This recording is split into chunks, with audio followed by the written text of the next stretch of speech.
What happens if you build a life around heading outside every single day, no matter what?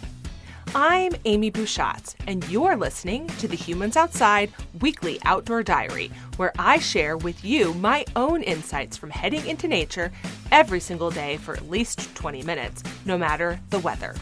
What did I learn, hear, see, and experience this week as I take on the Humans Outside 365 Challenge?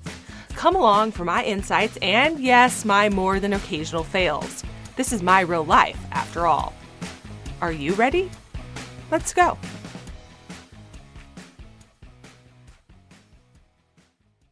I am trying to do winter me a favor. Winter me gets stuck in a rut and has a hard time peeling herself off the couch in mid-January. So I'm preparing now by giving her outdoor activities on the calendar that she wouldn't make when it's snowing and cold. Winter me is going to thank current me. I'm sure of it. I think of it like this. There are 3 of me: past me, current me, and future me. Usually this shows itself in the form of regret. It goes like this. Past me was very optimistic about the energy level and time bandwidth of future me, so she volunteered for things, or thought she could somehow get 2 kids to 3 different activities that are somehow in 4 different places. Or she signed herself up for some kind of class she didn't actually need, or it turns out even want to take. Present me, however, has been forced to face the music and has realized the follies of past me.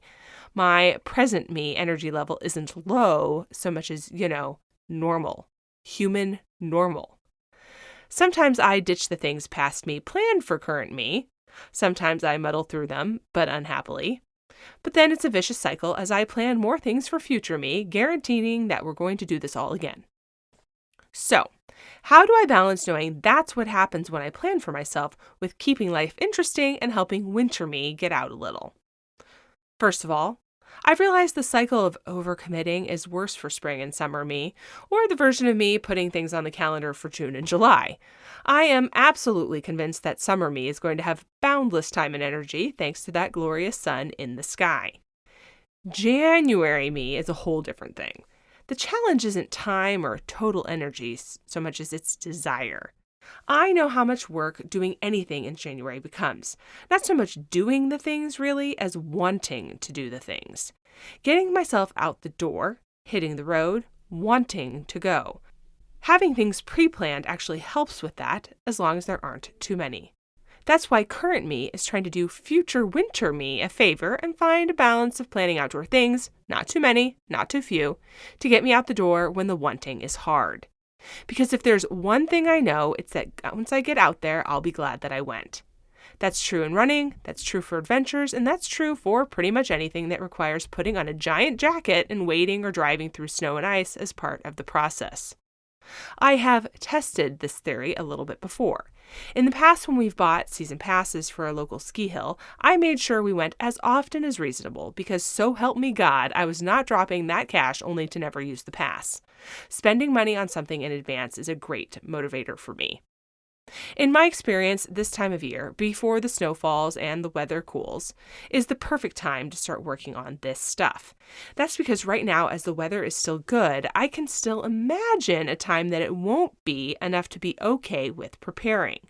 But it's not close enough that it feels like reality. It's why I make the time right now to sort through winter clothes instead of delaying it for yet another week. I can imagine wanting and needing them in a way that's basically inconceivable at the height of summer. Before I go any farther in this, I want to acknowledge that being able to afford different activities for my family is a privilege. To make it work, we prioritize our spending around the things that are important to us, which in this case are these activities. And we lean on community-based groups that offer low-cost options to make them fit into our budget, or keep our eyes peeled for annual sales. And that applies to winter clothing, gear, and activities. We also source gear through used gear sales, lean on friends to pass on their used items, and happily pass ours on too. Okay, so here's what I have planned for us this winter. To keep myself running outside in the snow, which, let me tell you, looks magical, but can be oh so hard when it's time to get dressed and go, I'm planning to join 2 community groups for weekly runs at least part of the year, so I have other people to join regularly. I've pre-booked 2 weekends at state park cabins.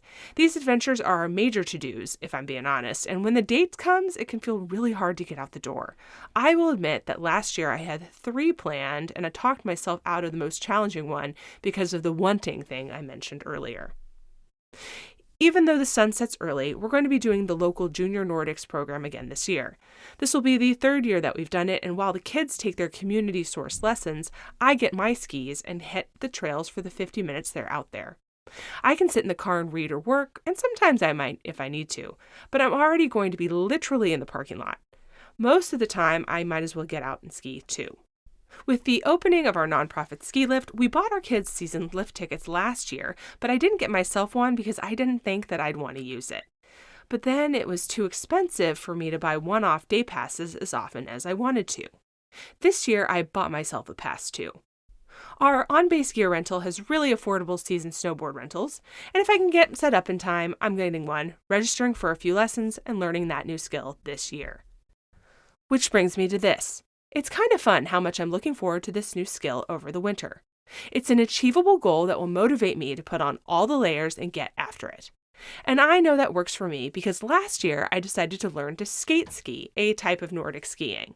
I already had a pair of cheap skis in my garage, so I dropped $45 on lessons and learned. And by the end of the year, I had a completely new skill. It was spectacular. These winter plans by current me for future me don't sound like that much when I list them out, and that's a pretty good sign. Winter is long, and thanks to them, I'm not dreading the changing weather or the coming darkness. Instead, I'm filled with that optimism that future me is going to have a great time, and I don't think current me is going to be mad at past me this time around. But only time will tell. You can see photos of what current me is doing outside right now. This has included some running, of course, as I get ready for the Marine Corps Marathon, which is at the end of October.